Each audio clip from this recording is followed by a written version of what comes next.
Татарстанда Өзбекстан татарларының делегациясының келуіне бағыштана біздің спикерлар бүгін.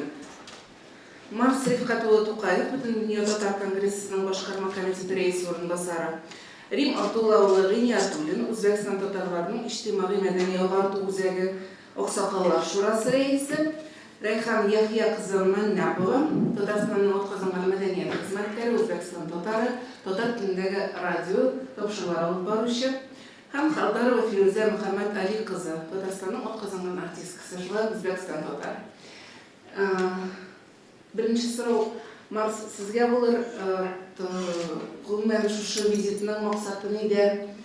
Неше кіші келділер Өзбекстан татарлары, нәрсе ішілер, программы нәрседен ғибарат, рахметіңіз.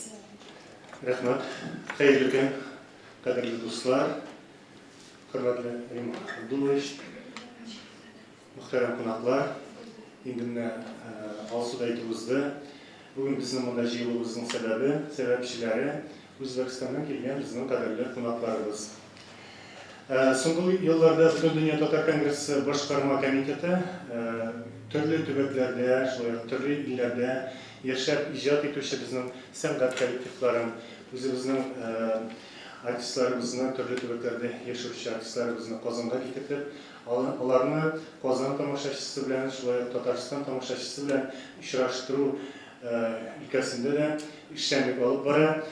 Сіз инде аны беләсез, даими менә шундый очрашулар соңгы елларда гына да Новосибирск өлкәсе, Омск өлкәсе, Төмән өлкәсе, Чиләбе өлкәсе, Пермь крае, Чувашия республикасы, Ульян өлкәсе, Иваново өлкәсе, Коми республикасы, Мәскәү шәһәре һәм әлбәттә инде Башкортстан республикасыннан килгән сәнгать коллективлары, сәнгать әһелләре катнашында шундый очрашулар, иҗат концертлары булып узды.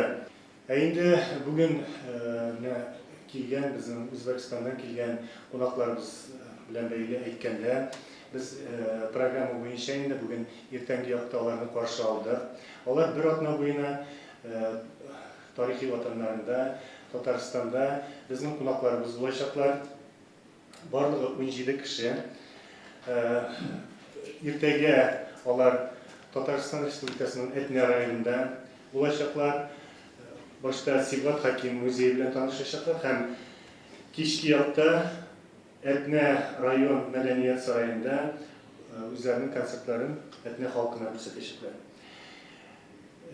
Берсе көнгә пәнҗешәмбе көнне алар Болгар шәһәренә барачаклар.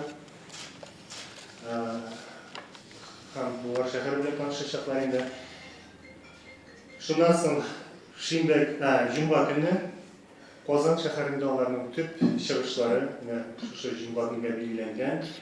Белүегезчә, ишетеп тә беләсездер, Кәрим Тинчурин исемендәге Татар дәүләт драма һәм комедия театрында кичке сәгать 6-да шушы Үзбәкстаннан килгән безнең милләттәшләребезнең иҗат концерты, чыгышлары булачак. Шулай ук шимбә көнне алар барачаклар Варша районына.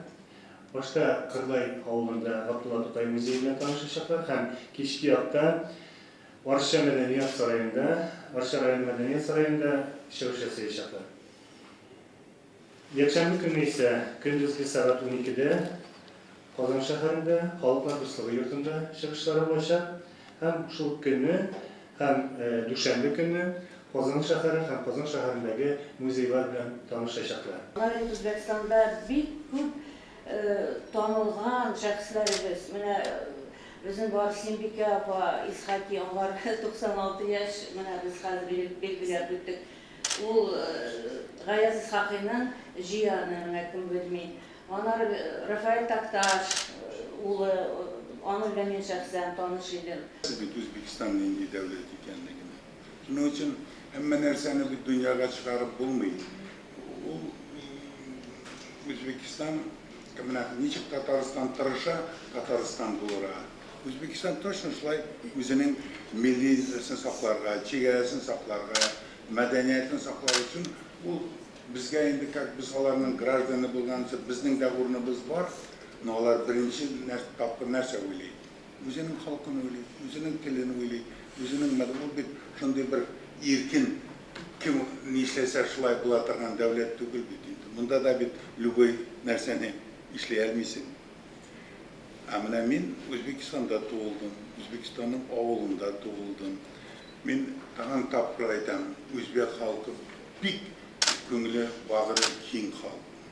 Татар телендә радио тапшырулар нинди эшлек белән бара?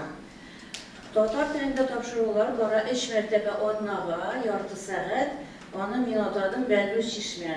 Бәлүч чишмә инде ул менә халыкның чишмәсе дип, аны татар телен ишетсеннәр дип. Аеруча инде өлкән кешеләр, өлкән булган кешеләр аңлый татарча, инде кызганычка каршы яшьләр белмиләр. Без курсларны да менә Римазуча ачтык на общественных началах. Аннары балаларга түгәрәкләр, кружокларны гыночканы икенче курсны ачырга, аны тоже бик кыен. Ну, ләсә менә разговорный речь дибез. Разговорный речь гына бирергә мөмкинлек юк, чөнки грамматиканы белергә кирәк бит. Ул иркен сөйләшү өчен. Шуңа күрә менә безнең яшьләр ләсә непрофилирующий язык дип бик аны онтылмыйлар, аны өйрәнергә. Татар оешмалары бар тик Ташкентта гына түгел, бик күп төбәкләрендә, шул Самаркандта, Бухарада, Яңгүйел, башка шәһәрләрендә дә татар оешмалары эшләп килә һәм мин ялгышмасам, уннан артык төбәктә сабантуйлар уздыралар, шау-гөр китереп. Һәм хәтта инде менә минем үземнең барып карап күргәнем юк, барган кешеләр инде хәйран калып сөйлиләр. Андый сабантуй Казанда да юк хәтта дип, 45-50 мең кеше катнашында узатырган зур сабантуйлар менә Ташкентта. Шуңа күрә әле анда милли рух, милли шундый сагыну, татарга, татар моңына, татар җырына тартылу, татар теленә тартылу әле Үзбәкстанда бик көчле. Шуңа күрә киләчәктә дә бу моны саклап калырбыз дип ышанып каласы килә инде.